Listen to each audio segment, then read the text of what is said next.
I didn't start out liking rap music at all. I grew up listening to a lot of rock, my folk and soul from my parents, and then my older brother had me listening to a lot of like punk and British music. The Clash and Morrissey were sort of like everything, and I got into American grunge rock. My older brother became a DJ through house music at first, and then into hip hop, and that's what got me into hip hop. I was 12 years old when I started listening to hip hop, and I heard a rapper named Lord Finesse, who is an old rapper from the Bronx. You know, at the time, the rap music that was on television was stupid. It was Vanilla Ice and MC Hammer was stupid, and I didn't like any of that. And then I heard Lord Finesse and Big L, stuff like that, De La Soul, Tribe Called Quest. That changed everything for me, and that was like music I'd never heard before. And after that, I was all in. And I still listen to lots of other stuff too, but rap is always kind of my main music for sure.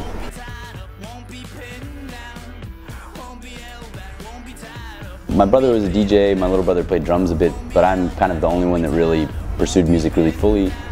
But all of us are big music fans. My father listened, he grew up in the South, and so he grew up listening to soul music and R&B and old stuff like that. And then my mother grew up listening to like Bob Dylan and Van Morrison, and then my older brother's influence of just such great music was always kind of keeping me there. I was a skateboard kid, and if you were a skateboard kid, that was what you were. You weren't like a punk kid or a rap kid, you were a skateboard kid. And it was a really cool time when skateboarding was becoming bigger and more diverse. And it wasn't just like, you know, white punk kids, it was becoming like kids, black kids from New York City were starting to skateboard. It was becoming a really interesting culture. And so as a result, I would listen to everything. I'd hang out with all different kinds of people. The town that I grew up in as well was a really mixed town. Parts of it are some of the most dangerous parts of Florida. I was a really middle-class white kid, but I loved rap music, so I'd hang out with all these like black dudes from the west side, and I would be the only white kid at a rap show a lot of times. I'm a real product of my environment around me, from my family to my friends to my community. Like, it made me the big weird mixture that I am.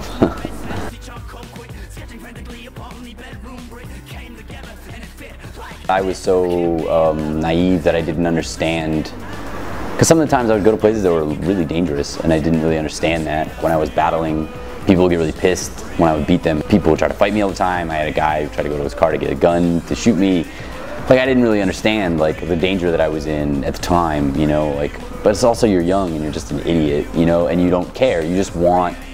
None of that really mattered. I wanted to just rap. I wanted to be involved in hip hop. I wanted to go to shows, and so like, if the place was dangerous or not, like if it was awkward or not, it was, you know, remained to be seen. And honestly, the most problems I ever had from people were from other white guys. Eminem was going through a similar thing in Detroit a few years before me, where like, he just wanted to do this thing, and it didn't matter that he was the only white guy there. And honestly, the guys that would be the most pissed would be the other white guys, because they would be like, no, I'm the white guy here, you know? But most people, if you could rap, then you could rap and you could hang. Like, that was it. Like, so if you were good, and that was it. And so as a result, like, I got really good at it, and so people really like protected me and took me under their wings. And so you didn't really think about it. You just wanted to see rap shows, like, you know. And it was hard to see rap shows because it wasn't like it is now.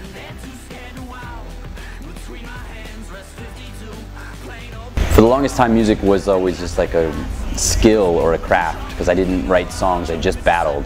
And battle rapping is a skill. It's a sport. It's about being better than someone. It's about being clever. It's about being sharp.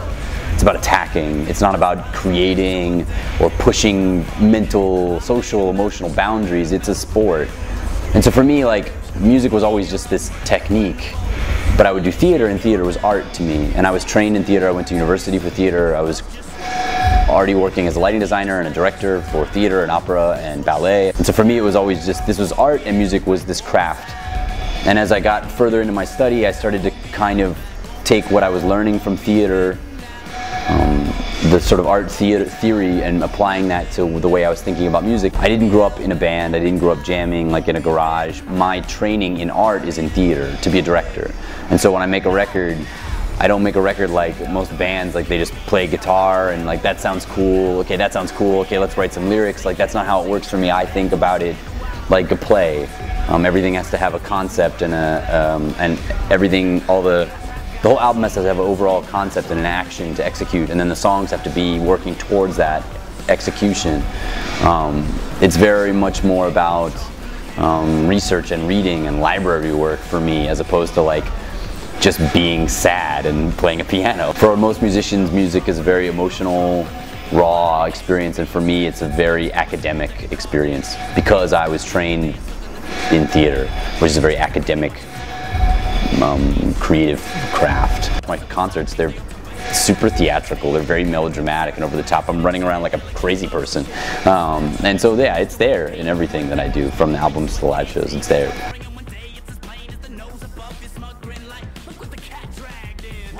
Yeah, it's definitely not like, I'm not like creating an opera. It's not like always like these are characters, and it's not that. In theater, there's the term is generally called an objective. There's an objective for the play. This is the point of the play. Everything in this play is working to this point. Each character has their own objective that they're working towards. Then in each scene, each character has their own objective that they're working towards in small scenes, and everything sort of breaks down in this like hierarchy of like super objective, character objectives, scene objectives, that all are working toward this one point. When I make a record, I think in terms of that objective. What's the point of this record? I'm super excited about a lot of things, and if I don't have a thing, a set of guidelines and rules, if I can just write about anything, I won't write about anything at all, because I need something specific to write about, because there's too much exciting stuff in the world. I need a concept, I need a focus, because my brain is too all over the place. And so for me, it really helps to go, cool, this is the point of this record, this is the language that I will use, this is the musical style I will use, and I work within these rules. Now sometimes you push out, you realize that some of your rules are meant to be broken, but like, I tend to set a set of guidelines, and I function a lot better in that way. Much in the way that like when you get a script, you have to work within the parameters of the script. You can change things a little bit, but at the core, if you change it too much, you're not doing that play anymore, you know? So yeah, my process is very theatrical through and through, for sure.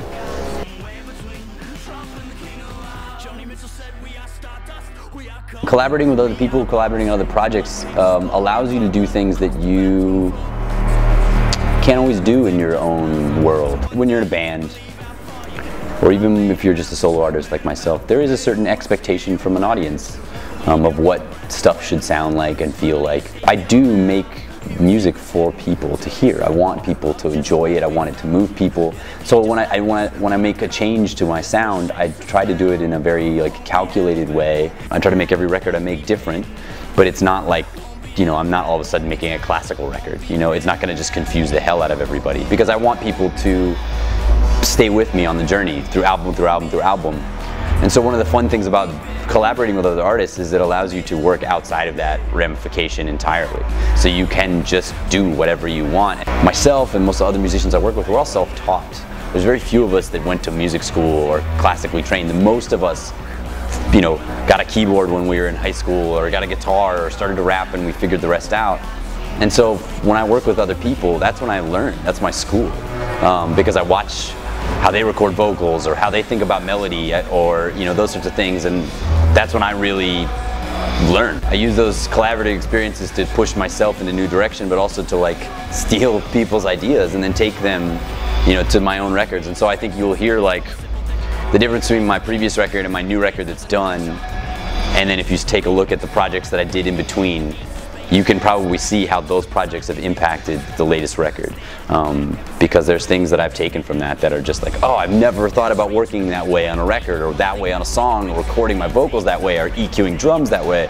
Oh, I've got to try that this way on this record now. And so for me, the collaboration is a nice escape from my own career, but it's my school. That's where I get new ideas from, for sure.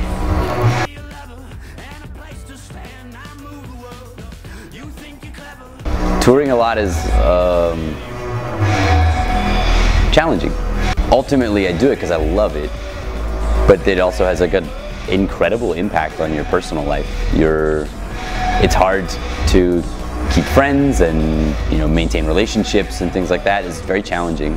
But ultimately, I know that this is what I'm supposed to do, because when I'm home for longer than 2 months, I start to lose my mind. I go crazy. I need to travel, I need to be on the road. I ride motorcycles a lot, and when I'm home and when I have free time, when I want to take a vacation, I get on my motorcycle and I leave. Even when I'm home, I want to leave. Like even when I don't have to tour, I want to go travel. We tour a lot, like a lot of bands don't tour like I tour. I play a lot of places people don't play. I go to small villages in Romania and play shows because I want to, and it's not because there's money there. I want to because the experience is there. And so there's places that I play because they make sense to play, it's good for business, they make money playing there. Like, you know, you play Berlin, you play Paris, you play London, you make money there. But when I'm playing like Bistrica in Romania, like I'm not playing that for money, I'm playing that because I want to go there, because I want to experience that. And ultimately, a lot of those places become some of my favorite places.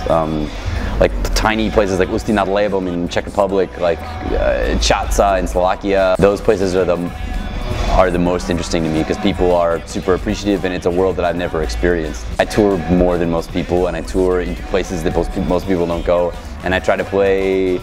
I don't like days off on tour, and we talked about this before the interview. I get nervous. I like doing my job. I like my job, and so I like doing it. And I like traveling, and so I keep doing it. So it works out well that my job is traveling.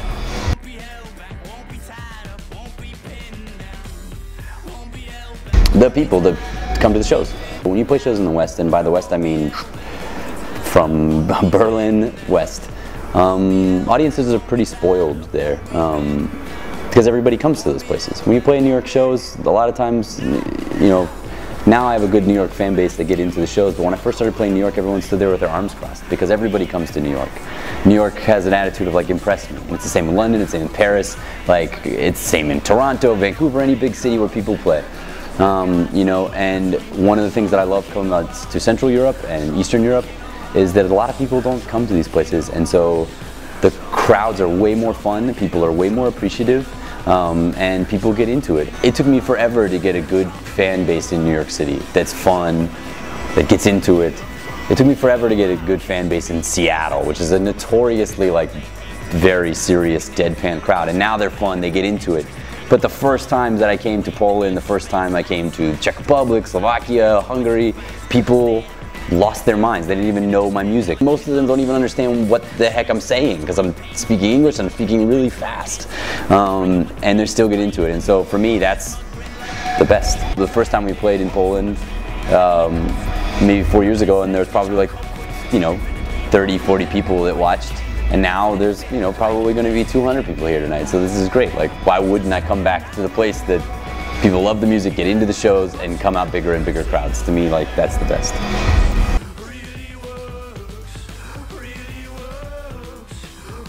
I've always done it. I've always commented back in the days of like MySpace, when people would write me, I would write everyone back. Back then people could just write me and they'd write me big long letters, and I would feel bad. Like if someone wrote me a big long letter, I wouldn't just be like, cool.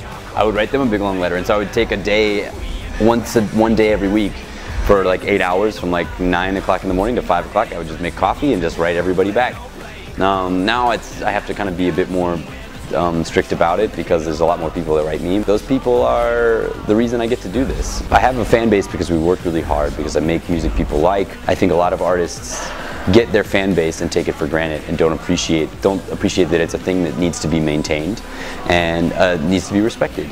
And for me, like, I'm lucky that everybody showed up and liked what I was doing, and now I feel like it's my obligation to be kind to them and give them the same sort of support that they give me. This is my only job now. For like 6 years, my only job is music, which is a very hard thing to do, and a very, very hard thing to do in America. And I'm very lucky and that I get to do that, all because of those people. And so if someone wants to write me and be like, hey, I love your songs, it would be an asshole to not write them back and say thanks. And so for me, it is, I think, part of my job to write these people back and be nice to them and hang out at the merch booth after shows. That's my job.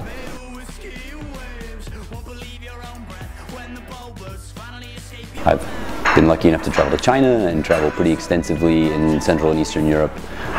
And one of the things that places like this have taught me is that I've played places where people are very poor, and especially China, man, the level of poverty there is brutal, and people that are poor living in a really adverse situation because of their government, because of the cultural hierarchy. And one of the things that was really amazing to me to travel to places like this is to see the determination of people in these situations, people that are in very bad situations, who work very hard to make their lives good, who work very hard to make their children's lives good, who work very hard to do good in their world, even in small ways. Not even talking about people that are protesting their government, people that just live a protest every day by being happy, by falling in love, by making concerts in towns where there's no money. Coming from America, which is a very easy and comfortable place to live, it was very inspiring to see people that live in a much tougher situation than I could ever imagine living in America. And so that has a big influence on the record. The record is a lot about that. It's about people making the best out of a bad situation.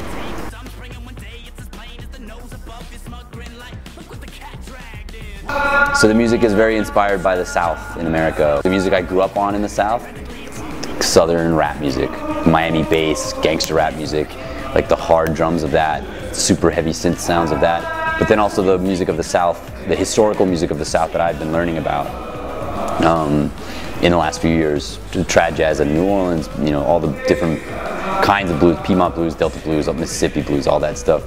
Yeah, Dixieland and swing and funk and soul, really drawing heavily on that. So it's got like a lot of the drums and the synths and the bass of rap music, of like classic, heavy Southern rap music, but then a lot of the melody of New Orleans jazz, trad jazz. So it's like a very little live instrumentation except for some piano, some organ, and tons of like horns, brass band horns. Using sort of the South. The South is the bad situation in America. It's a good representation of the difference between the American South and the rest of America. Is a very good allegory for the difference between America and the rest of the world. And so I'm using that sort of musical language to sort of translate into that kind of wider world picture, because it would be really tough to try to incorporate all of the sounds of these places that I'm talking about, and it would just be kind of an all over the place record. So kind of focused in on Southern music to talk about bigger world issues.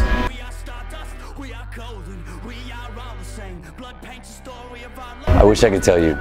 We're in the weird place right now between when a record is done and when you are sorting out all the business stuff, talking to labels, this very unsexy part of making music.